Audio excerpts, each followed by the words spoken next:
दोस्तों, लिटरेचर और हिस्ट्री का कनेक्शन सच में बहुत गहरा होता है। तो चलिए आज के इस एक्सप्लेनर में बात करते हैं एक बहुत ही शानदार स्टडी गाइड की, जिसे आशुतोष सर ने शारदा कोचिंग के प्लेटफॉर्म के लिए तैयार किया है। महत्वपूर्ण किताबें और उनके लेखक का ये बाइलिंगुअल संकलन न सिर्फ जनरल नॉलेज का एक मजबूत फाउंडेशन है, बल्कि अपने देश और दुनिया की हेरिटेज को समझने का एक जबरदस्त तरीका भी है। इस पूरे विषय को आसानी से कवर करने के लिए हमने इस सफर को 4 अलग-अलग हिस्सों में बांटा है। प्राचीन भारतीय क्लासिक्स, मध्यकालीन साहित्य, आधुनिक भारतीय आवाजें और अंत में ग्लोबल लिटरेरी जायंट्स। अब देखिए, ये जो स्टडी मटेरियल है, इसे खास तौर पर शारदा कोचिंग और अलग-अलग प्रतियोगी परीक्षाओं की तैयारी कर रहे कैंडिडेट्स के लिए डिजाइन किया गया है। इसमें बहुविकल्पी प्रश्न यानी एमसीक्यू फॉर्मेट का इस्तेमाल किया गया है, ताकि ऐतिहासिक और समकालीन साहित्य के उन ट्रिकी सवालों को आसानी से हल किया जा सके जो अक्सर एग्जाम्स में कंफ्यूजन पैदा करते हैं। तो शुरुआत करते हैं हमारे पहले सेक्शन यानी एंशिएंट इंडियन क्लासिक्स से। चलिए देखते हैं उन प्राचीन ग्रंथों को जिन्होंने हमारी सांस्कृतिक विरासत की नींव रखी। एक सीधे और बेहद दिलचस्प सवाल से शुरुआत करते हैं।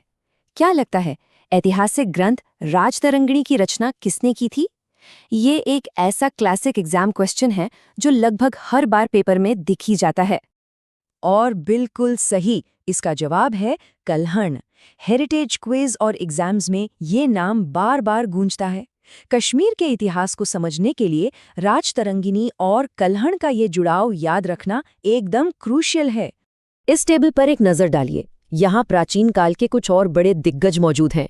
राजनीति और अर्थशास्त्र के लिए कौटिल्य का अर्थशास्त्र, रोमांचक कथाओं के लिए दांडी का दशकुमार चरितम, बाणभट्ट की फेमस रोमांटिक रचना कादंबरी और संस्कृत शब्दावली के लिए अमर सिंह का अमरकोश।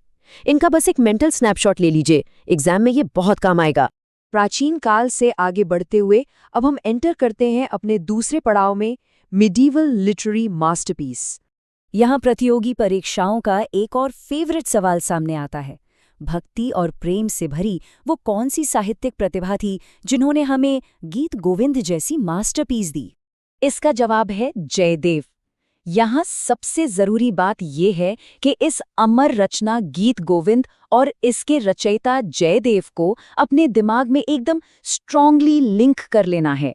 मध्यकालीन इतिहास के इस दायरे को थोड़ा और बड़ा करें तो मुगल दरबार का इतिहास बताने वाली अबुल फजल की अकबरनामा और भवभूति की महान संस्कृत रचना उत्तर रामचरित को याद रखना जरूरी हो जाता है। ये दोनों ही किताबें इतिहास की चर्चाओं का बिल्कुल मेन हिस्सा होती हैं। अब बढ़ते हैं हमारी तीसरी कैटेगरी की तरफ, मॉडर्न इंडियन वॉइसेस। देखते हैं कि साहित्य के जरिए आधुनिक भारतीय विचारधारा कैसे आगे बढ़ी। मॉडर्न एरा में आते ही काफी सारा डेटा एक साथ मिलता है। रविंद्रनाथ टैगोर को मैच करना है उनकी रहस्यमय किताब हंग्री स्टोन्स के साथ। सरोजिनी नायडू का नाम जुड़ता है ब्रोकन विंग्स से।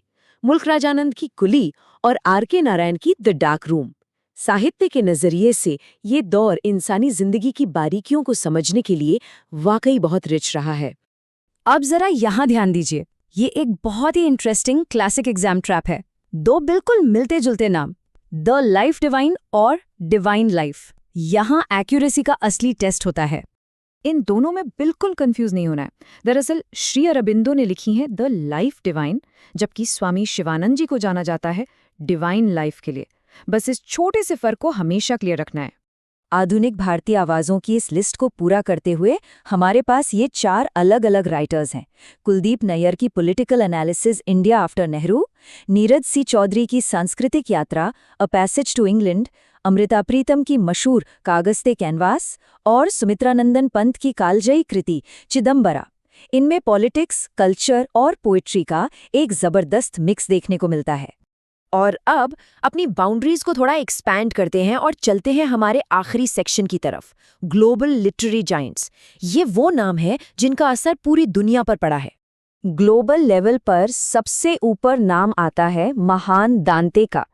स्वर्ग, नरक और परलोक का फिलोसॉफिकल सफर करवाने वाली उनकी मास्टरपीस डिवाइन कॉमेडी पर लगभग हर इंटरनेशनल एग्जाम में सवाल बनते हैं।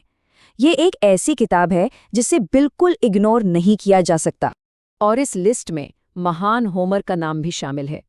ये वो क्लासिकल मास्टरमाइंड हैं जिन्होंने ग्रीक माइथोलॉजी और एक योद्धा की घर वापसी पर ओडिसी जैसा महाकाव्य लिखा था। सच्ची बात तो ये है कि होमर और उनकी इस रचना के बिना वर्ल्ड लिटरेचर का सिलेबस अधूरा ही है। शेक्सपियर की ट्रेजेडी से लेके डार्विन के विज्ञान तक इस आखिरी टेबल में बाकी बची हुई इंटरनेशनल हेरिटेज को भी लॉक कर लेते हैं। चार्ल्स डार्विन की Descent of Man, William Shakespeare का famous play Hamlet, Leo Tolstoy की historical novel War and Peace, Pliny की नेचुरल हिस्ट्री और वी.एस. नायपॉल की अमंग द बिलीवर्स, ये सभी मास्टरपीस एग्जाम्स के लिए बहुत ही इम्पोर्टेंट हैं। तो देखा, इन सभी अलग अलग किताबों को जब हम इस तरह टाइम पीरियड्स और थीम्स के हिसाब से बांट लेते हैं तो जनरल नॉलेज का ये मुश्किल लगने वाला टॉपिक एक बहुत ही सिंपल और मेमोरेबल मेंटल मैप में बदल जाता है। इस एक्सप्लेनर को ख़त्म करने से पहले एक मज़ेदार सवाल पर गौर करते हैं।